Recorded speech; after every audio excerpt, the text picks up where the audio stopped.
end of a long weekend. My good buddy Ed had just come for a visit. We hadn't seen each other in almost a year, so it was a great chance to catch up. It was also a welcome distraction to everything on my mind. I was facing a divorce, dealing with some health and financial challenges. Hardest of all, my separation from the Marine Corps was stripping away the identity I'd known my entire adult life. I'd given everything to the Marines. And without that uniform, I no longer knew who I was, and the life that I was left with was falling apart. Before he left, I said, "Hey, can you do me a favor? If you go into my bedroom closet and you reach up on the shelf, you'll find a box with my pistol and some bullets. Would you mind taking that with you when you go?" I didn't tell Ed while I was asking this favor, but the truth is, I no longer trusted myself to be home alone with my gun. A weapon that had provided me a sense of security as a Marine was now the thing that I feared the most. I didn't think I'd kill myself that day or that week, but the thoughts were becoming more pervasive. I knew that 22 veterans take their lives every single day. I couldn't tell how close I was to crossing that line. As a population, veterans are more than twice as likely to suffer with mental health challenges or struggle with addiction. Veterans are 57% more likely to commit suicide. As a veteran that was now struggling with anxiety, panic attacks, and depression, I had become one of those statistics. And I needed to figure out why. During the coming years, I found a pathway out of that darkness. And through that journey, I began to understand why so many veterans suffer when they leave the military. What became clear to me was that our suffering often stems from deeper unmet needs. In this case, the human needs for connection, authenticity, and meaning. I'm sharing what I learned during my journey to help provide hope and encouragement to other veterans who find themselves in the darkness. I also want to help friends and family members better understand the suffering so they can better support the veterans they love. During my journey, I first learned about our needs for connection. Beyond our basic needs for food, water, and shelter, we all share a need for connection in order to survive. Our bodies are hardwired for connection. When we connect with another person through a shared smile, through laughter, or through a hug, our body releases endorphins that help reduce stress and help us process negative emotions. The American Journal of Lifestyle Medicine shares that a lack of proper social connection has similar adverse health effects as smoking 15 cigarettes or drinking more than 6 alcoholic beverages each day. When a veteran leaves the military, they lose a special kind of connection. We experience a unique level of connection that's forged in basic training and hardened through years of shared experiences and shared sacrifice. It's often expressed in the military as, "I would go into battle with you by my side. And if it comes to it, I would sacrifice my own life to protect yours." Many veterans find it impossible to regain this level of connection when they leave the service. This loss creates an internal void that threatens our sense of security. I've had the opportunity as a recovery coach to speak to so many veterans who attempt to fill that void with drugs and alcohol.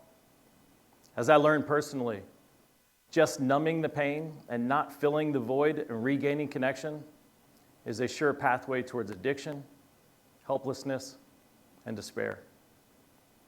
Connection is what protects us from behaviors that harm us. Connection gave me the strength to ask a friend to take away my gun. Beyond our needs for connection, we also share a need for authenticity.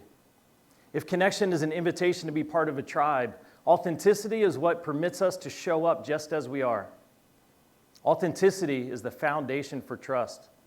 Permission to be authentic is permission to share what we think, how we feel, and ask for what we need without fear it will cost us our connection.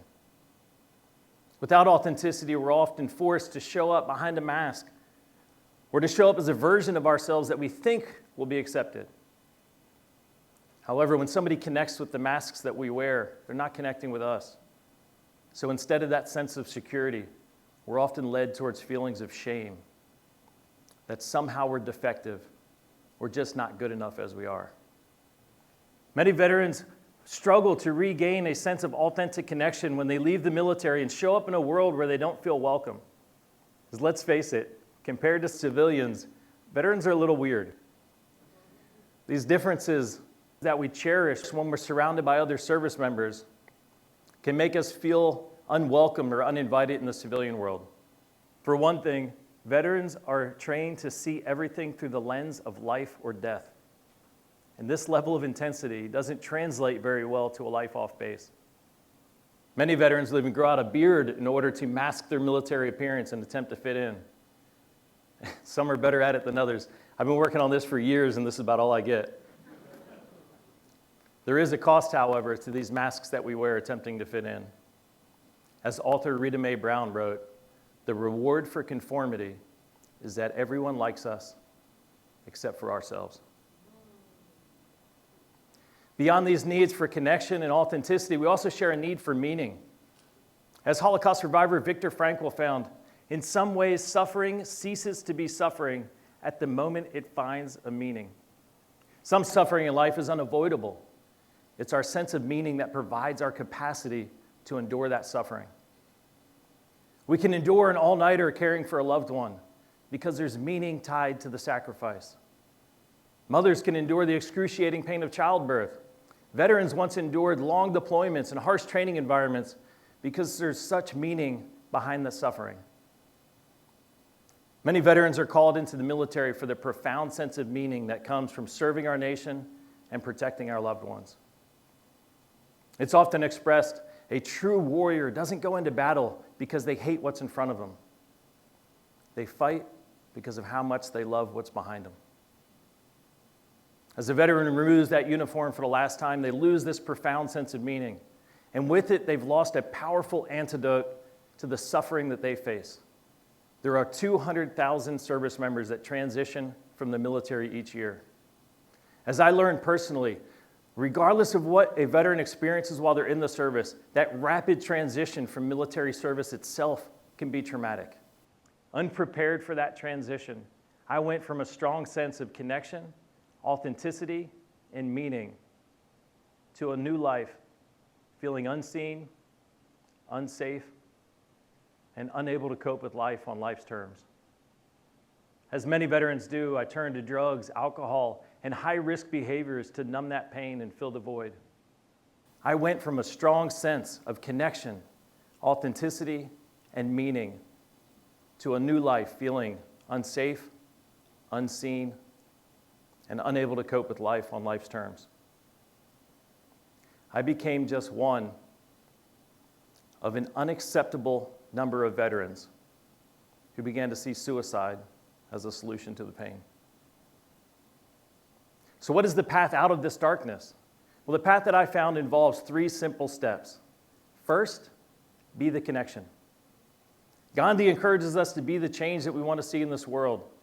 I feel the same advice can help us foster the connections we want to experience as well.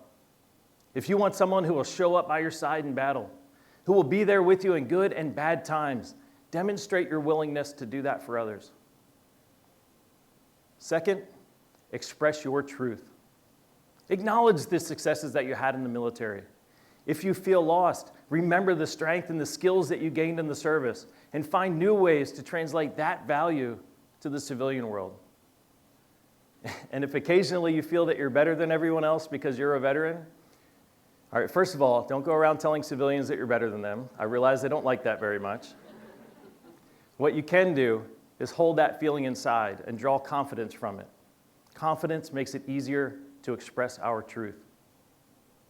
Lastly, seek more joy. Joy is a powerful emotion that can be a guiding star in our life. Following joy points us to where we're likely to find our greatest sense of meaning. If a sense of service called you into the military, find new ways to serve.